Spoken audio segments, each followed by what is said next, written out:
Right now, we're at the red carpet outside of Paramount Theater. We have the opportunity to interview all different directors, producers, and actors, and go see their films as well.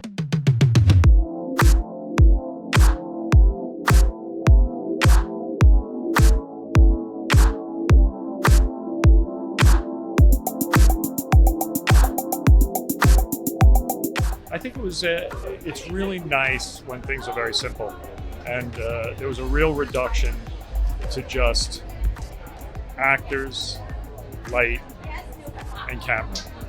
And I guess they're all like that, but really not to have the pressures of a lot of the other things that come into filmmaking was really nice. So I guess returning back to something very simple and very pure was really sweet. Throughout this entire process, what was the coolest thing about seeing your work come to the screen? Boy, I mean, every part of it was like a revelation. I mean, it was so wonderful because I followed the play around through the first, I mean, I did a lot of development, and then I followed it around from the first 4 productions, from Denver to New York to LA to Chicago. And so I did a ton of work on it, but then I kind of let it go, and then it was actually one of the early productions was here in Austin, or regional productions was here in Austin. And what was so great about re-engaging with it with the script is like getting to look at it in a new way.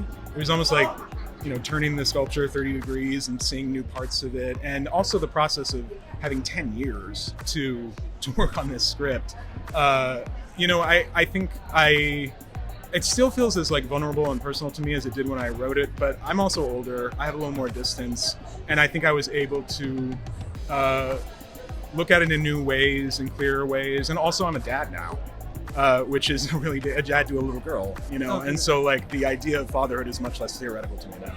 How did you approach a topic such as sexual assault with realism and, you know, not wanting to cut any corners to, you know, really show what the experience is like, but also do that in a sensitive way, in a way that was like accessible for a lot of people?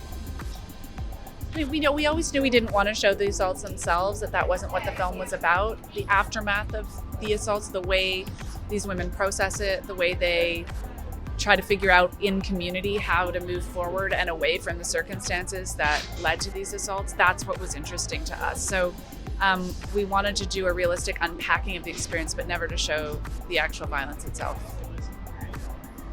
What she said.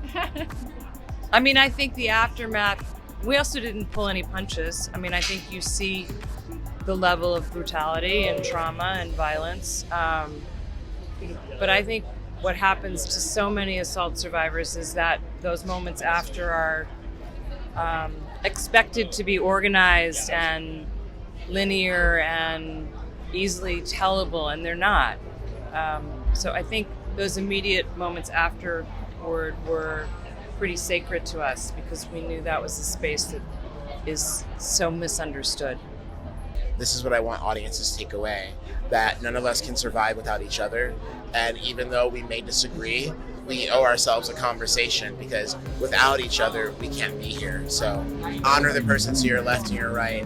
Love yourself. And if you've ever, this is a movie for anyone who's ever felt downtrodden, anyone who's ever felt disregarded and low, to know that all of that is not true. You are enough, you matter, and we need you out here. What went into building these like large, interactive, kind of like dreamscape sets? Oh, wow. That's a really fun question. I mean, we worked, collaboratively as a team all the way from the writing. So as Ryan was writing the screenplay for it, he'd be like, I'm picturing like this kind of thing. And then we start discussing like, can we pull this off on a low budget? Because as big as the movie looks, and it looks really big, most of the time there were like 8 to 10 people making this movie. Like, it was really small, and a lot of those days it was just the 2 of us or the 3 of us with like the makeup artist or the DP Wolfgang Meyer that would like come in and shoot like second unit stuff to fill in the gaps, making miniatures and that kind of thing.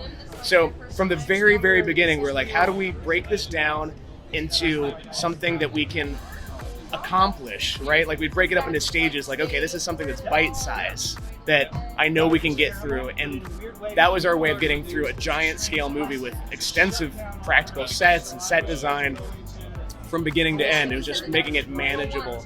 And then, on the brass tacks level, I'm not gonna lie, it broke down to how do we get this stuff as cheap as possible and like make it feel lived in?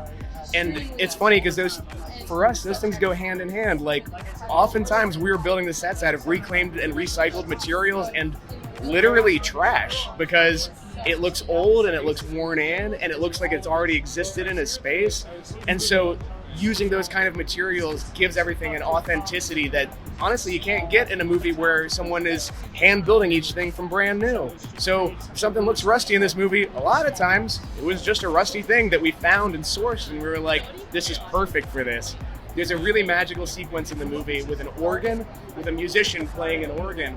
And we were working on another part of the movie and we were driving down the street and we saw a busted up organ on the side of the road and we were like, slam the brakes, we gotta get this thing. And we like ran out, threw it in the back of the car, took it back to the studio, disassembled it down to the bits, and then added our flourishes to it to make it work in the scene and to build it into the set. But it was literally found on the side of the road. It's important. Film students and young aspiring filmmakers ask me a lot, like, what should I do to get better at character arcs and dialogue and live your life, become a fully fleshed out human being, experience people and cultures that you haven't experienced. If you have the privilege, travel, and so being very present in life and really listening to and hearing and seeing the people around you is the best filmmaking exercise you could ever execute. Well, I can tell you what it is never to give up. No matter how bad it gets, and it got bad for me. I mean, it got bad. And the thought is, I'm gonna dig my way out of this. I don't know how I'm gonna get out of this. I had no money. I was almost homeless at one point. I am gonna get out of this nightmare because as Winston Churchill said, and I use this quote in the film, when you're going through hell, keep going and you will walk out of it. But if you stop and feel sorry for yourself, guess what's gonna happen? Nothing. You're still gonna be stuck. What was it like working with, a father-son and then mother-daughter duo?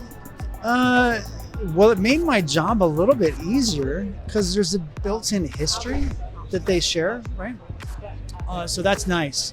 On top of whatever they bring to their characters, there's something that's like, it's an undeniable truth that they already have. So that was nice, and it was fun, and it was fun because initially I didn't know that was kind of how the cast was going to be. So when the four of them had kind of got locked into place, I was like, oh, this is special. I was wondering what you took away from your first film, from that whole experience, and that you wanted to incorporate into this film. Yeah, the first film was Miss India America, and I'd actually co-written that one with my wife, Mira Simhan, but I directed. I think what I took away was really make the film that you want to make. I think with Miss India America, we made a great movie. But in the process of trying to make the second film, I wanted to really hone in to my very specific sense of humor and my very specific sense of style. Once we were cast and everything, the filming process itself is just really difficult because the whole movie takes place at night. We were shooting in the summer, so it doesn't get dark until 9 p.m. And the kids have to be off set by midnight because of labor law. So we only had a 3-hour window to shoot every night, and that was really, really difficult. After the first weekend, I really did think to myself, there's no way we're going to be able to finish this movie. It's just no way. It's just not enough time. And I kind of had to pull myself out of the depression of that and go back to my shot list and reconfigure my entire shot list for the next 5 weekends. We were only shooting on Friday, Saturday, Sundays, so everyone could work their day jobs Monday through Thursday because we were just paying them so little to do this film. So that was probably one of the biggest obstacles, was learning how to shoot, an entire day of film, shot lists in 3 hours. What was it like to share those stories from outside the ring? It was tough sometimes, but I think that I kept persevering and kind of pushing through because I've realized that I could help a lot of people. I don't pay attention to online stuff because that can get a little messy, but whenever people come to me in person and tell me how much they had a positive effect from something, that's what keeps me going, and that's what encourages me to keep sharing my story.